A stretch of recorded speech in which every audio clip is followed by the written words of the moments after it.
Pahilisan sa nako ang gata para pang toppings ni sa biko niya. Okay na ni, pwede na nato ni siya ihaonon. I-drain nato ni siya ang oil. Nag-arnibal na ko sa latik, kamay, ug ang espiso nga gata. Naglahi ko sa isa ka baso nga latik para pang toppings ug pang palaman sa pan.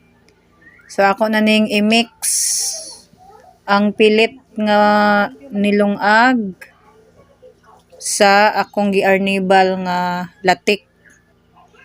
Okay, so muna ni atong biko. So muna ning resulta sa atong biko.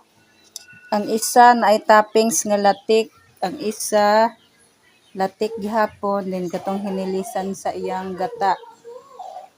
So mga unta, napod ko'y kape nga mais, wala na ni nako gibutang nga sugar kay tamis naman ning biko. Ali na mga unta guys.